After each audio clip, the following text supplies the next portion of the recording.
Hello, I'm Toycat and welcome back to our second channel video. After 96 years of being alive, Queen Elizabeth II has officially died peacefully at Balmoral this afternoon. And to make this video vaguely geography related, Balmoral is a castle found midway between Dundee, Aberdeen and Inverness, and it is a part of Scotland because although people might call her the Queen of England, she's actually not just the Queen of England, she's not just the Queen of Scotland or the Queen of the United Kingdom, but instead is a queen of 15 separate places from Antigua, Barbuda, Australia, all the way down to Tuvalu and the Solomon Islands. 15 separate countries just lost their monarch today after 70 years and 214 days. That makes her the second longest ruling monarch in history, by the way, right after Louis the 14th right there. That's definitely how you say it, trust me. But yeah, I wish she'd have stayed alive for a couple more years just to get that throne from him, if you will. However, after 70 years, she did not anymore, and this is a big deal for a lot of places. You know, the UK notwithstanding, of course, BBC and a lot of outlets around the world are talking about like what a big deal this is for the UK as their longest serving monarch,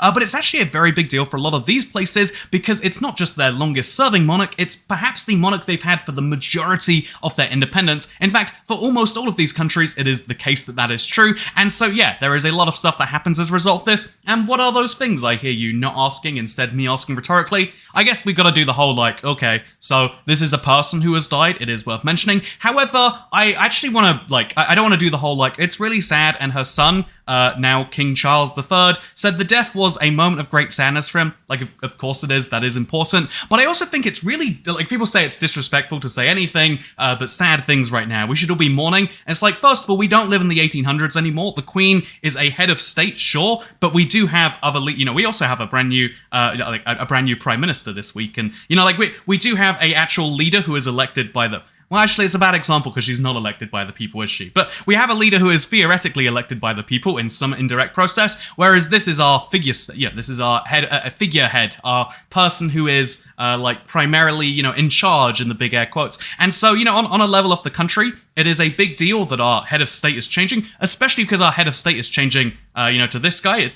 There are big implications for that. But I also think it's really important, and we should make it clear as a society to the outside world that no, we do not live in a world where we actually think every morning about the Queen and what she's up to. Some people do treat the Queen like maybe Americans treat the Kardashians or whatever. However, that's why a lot of people were like on, you know, Queen Watch or whatever because she's been ill for a little bit recently. However, it is worth mentioning she is just a person, and like any other person, you can feel what you want about her death, and that can be indifference, and I don't like that people are insisting otherwise. There's going to be people in the comments saying this is disrespectful to say anything like this, and so it's a big deal. And in case you're curious, even though we just went through a whole thing to change our Prime Minister, it took 3 months, it didn't take 3 months to switch king. In fact, Charles is the new king right away. The moment the Queen passes away, the exact moment, the throne passed immediately to Charles, the former Prince of Wales. The Prince of Wales being one of his titles. You know, he's not actually a lot of people think prince means like a king's son because that's how it is in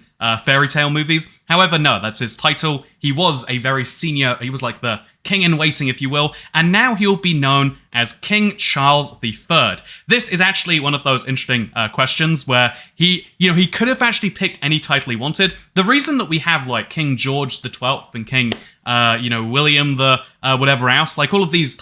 There's no King William, is there? We have King, all these generic names that come up over and over again, is because when you become a king, when you become a queen, you can just pick a name. In fact, if I scroll down this list of longest serving monarchs, I'm sure we'll find someone on this list who came up with their name when it wasn't that. Ferdinand, that's not a real name. Victoria, was her name Victoria? I actually don't know for sure. But there we go. George III. I bet his real name wasn't even George. It actually was. That's embarrassing, huh? Oh, this is the good king. Everyone loves this guy. He, I think he went insane a little bit, maybe lost some colonies. But look, there's no way there's actually 15 Louis, right? Is there? Is there 15 Louises? Look, I think it's, anyway, long story short, James VI was definitely not called James. Well, you know what, every example that I've come up with so far has clearly proven me wrong, but you can actually just come up with a name. Actually, no, I want to prove that I'm not just making things up at this point. So if we go to Queen Elizabeth, she took heir after George VI, literally the last king. He was Albert Frederick Arthur George. George was his last name. Should it be Windsor? Long story short, we have a new queen. we have a new king, we have a new queen, and his name is King Charles III. And yeah, that means that now everyone around the order moves around. So Prince William is likely to become, all the royal titles move around, and now Prince William goes from being like second in line to being basically first in line. And also, this is a big deal for lots of other countries because their money has our leader on. So what happens with that? This is a really fun question because you'd expect like, well, they're going to have to bring all the money back in, and then they have to start printing this guy's face on it now. This is what money will look like. Do I have any money on me right now? Damn it, I've only got American dollars. But you know what? Money will look different because it'll have this guy's face on.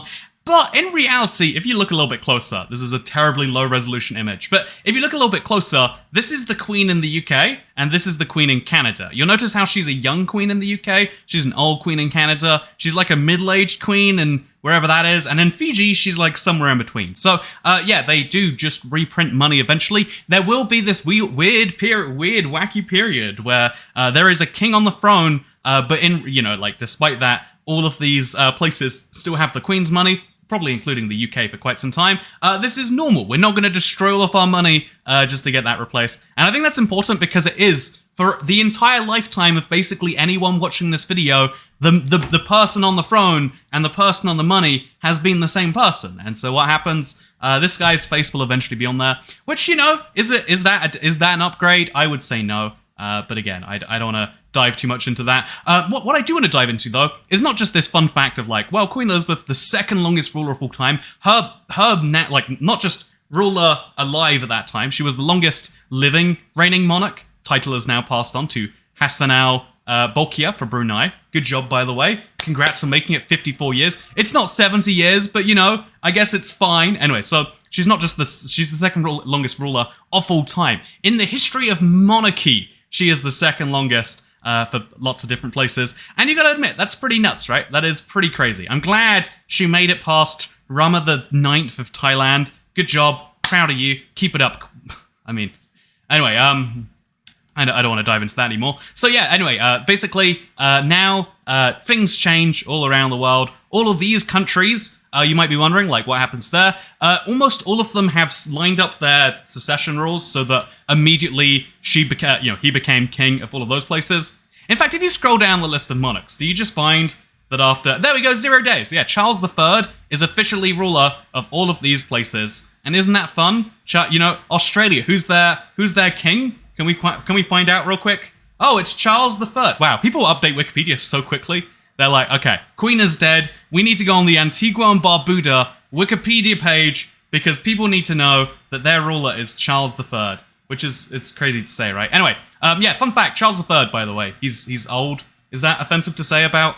Am I gonna die for this? He's 73. What's the age expectancy of a dude? It's not a lot past 73. Maybe it's a lot higher if you're a royal, right? But there is a there is a really interesting thing that happens here, and I also think the interesting point that I haven't addressed so far on this video, and that someone's going to say, "Oh, you shouldn't talk about the very notion of kings, and we should all be sad about this person we all definitely knew personally. We were all great friends of her. Would go around her house for tea. She gave us moral guidance as a country because for some reason we didn't have our own morals." But yeah, people are going to say stuff like that and whatever. Have your own opinion. But here's the thing: in the UK, monarchy is a somewhat popular institution.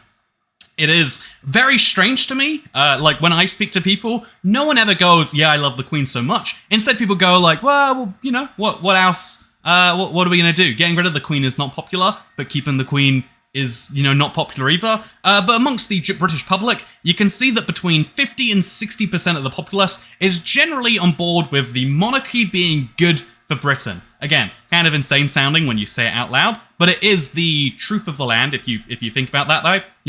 What if we had just a person who was in charge because their great-great-great-great-great-great-great-grandparents, militarily seized power? Wouldn't that be a good idea? The answer is, according to 50-60% of British people, yes, actually. And so there is the interesting point here. Yeah, and, I actually feel this in myself. Even though I am not pro the idea of, well, you should be able to seize power by force, it seems as though, what are you going to replace the Queen or the King with? And that's where things become more issue-filled. However, here's the interesting point. Although the monarchy is vaguely popular, this is largely pinned on the Queen. The Queen did not just a fairly good job on the throne, as a quarter of people believe, the majority of people think she did a very good job. In fact, the majority of people, for a large point of time, felt that Prince Charles would not make a good king. You can see literally, even right now, it's like 50-50 as to whether people think he's a good king or not. And then another 30% of people saying like, I don't really know. What even is a good king? What do you have to do to be a good king besides not mess up? Like, sit on your throne, do your speeches? And the answer is, yeah, I guess actually that is what you do as a king. So, yeah, it's very fascinating to me. Is this the end of the monarchy? Probably not. Is this the point maybe where we take a popularity dive? Maybe yes. In reality, I would say the institutions that last this long probably have a good... they know what to do to... Also, wait, 37% of people think that Prince William should have succeeded instead of Prince Charles? That is crazy to say, huh? That is very strange. Also, you know what else is very strange? I don't want to dive into this too much, but isn't it wacky that, like, he's aged 73? His whole life he's been like, I'm gonna be king someday, and he gets it when he's in his 70s, and like, it's interesting by itself. But what's also interesting is this idea that, like, one, apparently people would rather his son be in charge rather than him, which is, again, very, very, very interesting if you ask me. But also as interesting is this idea that although the monarchy will keep its hold on the UK because they know how to appear popular, and again, if you are like how presidents and prime ministers know how to do the politics to keep themselves in charge, the politics of being queen or king is something I have no doubt they're trained their whole life for, and they'll do a good job of it. However, the more interesting question is all of these countries, sorry, not all of these countries. No offense, Antigua and Barbuda, but you got, what is it, like 100,000 people living in you? That's very small. 201st biggest country by population in the world, huh? But Antigua and Barbuda might have opinions one way, but a lot of countries might be thinking, maybe now's the time to ditch the queen. In fact, as you might know, Barbados recently went from being a queen country to being a republic. Who's their head of state now? I think you'll find it is Republic established 30th November. But who's their head of state? Does it say? Oh, we got the President Sandra Mason, who is now the Queen's replacement. Wow, isn't that fun? This is the Queen of Barbados now. And, like, if you look at that and you look at the fact that they've been fine, right? Barbados hasn't undergone anything too tragic. Maybe Tuvalu and St. Vincent, and especially the Caribbean territories, maybe they start going their own way too. Maybe instead of King Charles III eventually dying and being king of 15 domains, he's the king of 8 or 9 or 10 countries. And maybe this is the point where the world looks at monarchy and says, well, it's fine, it's interesting, but, we don't need it as our justification for choosing our head of state. Or maybe he does something wonderful and countries choose to join the monarchy, Like, I'm just saying, when you're looking at the list of countries here, right? So, sorry. When you're looking at, like, you're in Abu Dhabi or Kuwait or Japan, you're thinking to yourself, man, this Naruhito guy, I don't like him so much. Maham, do you want him as your head of state? I think I've got just the head of state you can pick. His name is Charles Philip Arthur George. Man, why does everyone have George in their names?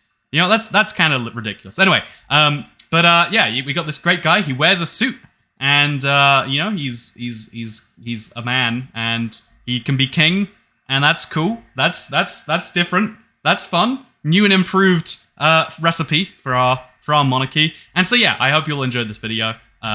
This is obviously, by the way, I want to point out, the royal family has a Twitter page, and so the king has done a whole statement being like, well, we're sad, and we're going to mourn for a bit, so we'll find out how this goes over the next few years. But yeah, it's a big deal, even though if you think about it, it really shouldn't be, but, big deals are what people make from them, and yeah, this is one of those things. Why was Gorbachev dying a big deal? It was just a former leader of a former country. It's a big deal because he's the last leader of the Soviet Union, the only one born in that country. And so yeah, maybe it's a big deal that the queen that saw the UK through World War II is now, not the queen anymore.